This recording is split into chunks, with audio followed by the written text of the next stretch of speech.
Welcome to This Explainer. Today, we are diving into the deeply complex, often completely secret psychological world of cats.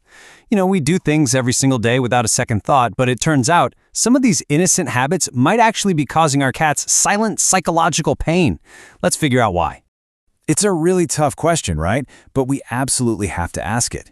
See, a cat isn't going to bark, whine, or cry out like a dog to tell you they're stressed out. And because of that, it is incredibly easy for us to misinterpret their silence. We just assume they're doing fine, when in reality, we might actually be breaking their hearts. Research actually proves that cats possess a surprisingly rich and intricate emotional life.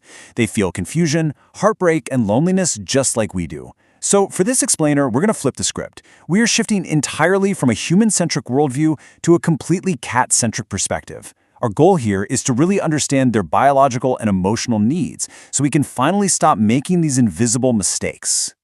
Section 1. Understanding their sensory world. Okay, let's start by exploring how your cat's incredibly sensitive, crepuscular nervous system actually processes the physical environment around them. To us, a window as well, just a piece of glass. But to your cat, it is their absolute lifeline. It's basically cat TV and their main social network rolled into one. Remember, cats are biologically wired predators. So when you block a window with furniture or keep those blinds perpetually closed, you're literally depriving them of their primary mental stimulation. This causes a kind of sensory deprivation that leads to pacing, over-grooming, and severe anxiety. And honestly, we often just misread that as a quirky personality.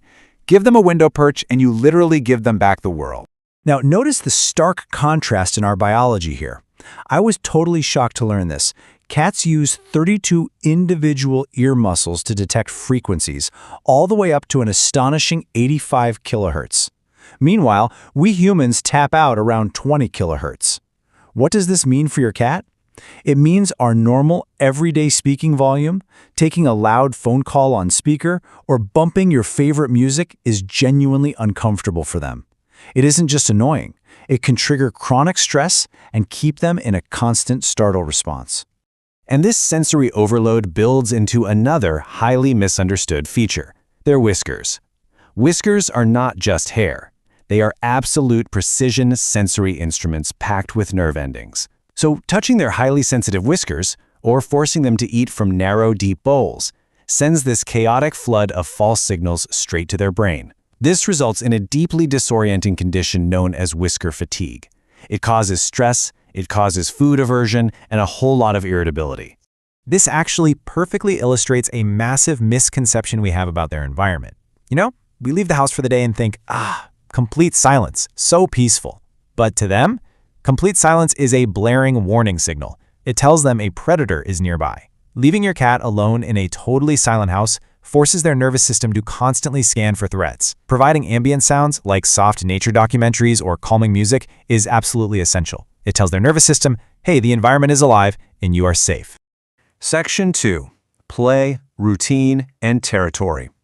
Moving beyond their senses, we really need to understand how our felines map their physical world and why they desperately crave biological completion in their daily routines. So, the crucial point here is that play, for a cat, isn't just mindless entertainment. It's a full biological sequence. It goes from stalk, to chase, to pounce, and it absolutely must end with a kill. If you abruptly end a play session without letting them bite and kill the toy, you are leaving their predatory loop wide open. And that neurological lack of resolution leaves them chronically aroused. This results in deep frustration, or, as you might have experienced, redirected aggression right towards your defenseless ankles. Let them win the game. This need for engagement extends right into their diet too. Feeding your cat the exact same food, with the exact same texture every single day, it creates profound sensory boredom. In the wild, their diet is incredibly varied. Locking them into one formula creates this nutritional vulnerability where their digestive system gets so fixated on one food that they refuse anything else. Food is stimulation, guys. Rotating proteins and textures brings essential enrichment to their everyday lives. And just as their diet needs careful management, so does their space. A cat's territory isn't just the place where they live, it's a living, breathing map of safety built entirely on scent markings and visual landmarks. Moving their belongings, washing their favorite bed and putting it somewhere else, or suddenly rearranging the furniture without warning completely destabilizes this living map. To us, hey, it's just spring cleaning, but to their nervous system, this registers as a terrifying territory invasion. Section 3. Redefining safety and trust. To truly bond with your cat, we have to realize that our human ideas of comfort often completely contradict a cat's fundamental need to regulate their own safety. The numbers here are pretty staggering. Cats sleep between 12 to 16 hours a day, and this is entirely necessary for them to regulate their emotional balance. I know, it's incredibly tempting to scoop them up when they look all cute and sleepy, but waking them mid-sleep cycle literally jolts their nervous system into a high alert state. It floods their body with adrenaline. Do this repeatedly, and you erode their trust. You end up creating a cat that literally sleeps with one eye open because rest is never guaranteed. Another massive hit to their trust comes from how we handle travel. By only ever bringing the cat carrier out for terrifying vet trips, you've accidentally utilized classical conditioning to turn a simple plastic box into a massive trauma trigger. The mere sight of it activates a severe fear response. We have to break this association.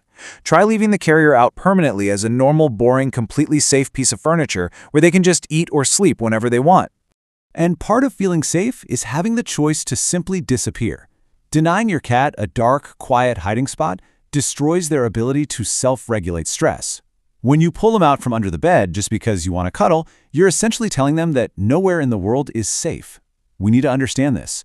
Disappearing is a deeply embedded neurological requirement for feline safety. Give them a box or a tucked-away bed, and when they use it, just leave them alone. Section 4. Respecting feline social boundaries. Building genuine trust requires us to completely abandon our human social norms and actually learn the deliberate, quiet language of feline bonding. Think about how your friends greet your cat when they come over.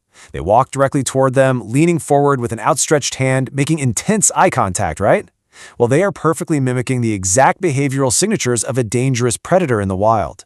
Your cat's instinct to bolt is completely rational. As their advocate, you must teach people that the correct approach is actually no approach at all. Sit down, ignore them, and let the cat's natural curiosity do all the heavy lifting. Now, when your cat finally does approach and starts licking your hand or your hair, do not pull away. I found this so fascinating. Pulling away is actually a rejection of what's called allo-grooming. It's a highly intimate gesture reserved exclusively for their inner circle. It signifies deep trust and shared survival. If you consistently reject this gift just because it feels scratchy or a little weird, your cat learns to stop offering it. They will withdraw to protect themselves from continuous rejection. Cats operate on very subtle windows of social readiness throughout the day. A gentle headbutt in the afternoon, or maybe a quiet sit beside you in the evening, these are deliberate invitations for connection. Consistently ignoring these invitations to instead force interaction on your own busy schedule, that teaches them that their social signals have zero effect, and worse, that their feelings simply don't matter to you. Section 5. The silent cry for help. For our final point, we really must uncover the most critical misinterpretation of feline behavior, where everyday misunderstandings can suddenly become a literal matter of life or death. If your cat used to greet you at the door and now constantly stays under the bed, please hear this. Hiding is not a personality trait. Because cats are evolutionarily hardwired to mask vulnerability so they don't become prey, a cat that suddenly withdraws is not just acting independent. They are hiding their pain with extraordinary discipline. By the time a cat completely retreats, they're likely suffering from advanced illness. They're basically asking you to notice what they literally cannot say. You are their voice. You are their only advocate in this world. Please, pay close attention to the silence beneath the silence. Give them the observant, empathetic care they truly deserve by honoring their unique biological wiring. So, I'm going to leave you with this thought. Look at your cat right now, analyze their environment, and ask yourself, what is their silence actually trying to tell you today?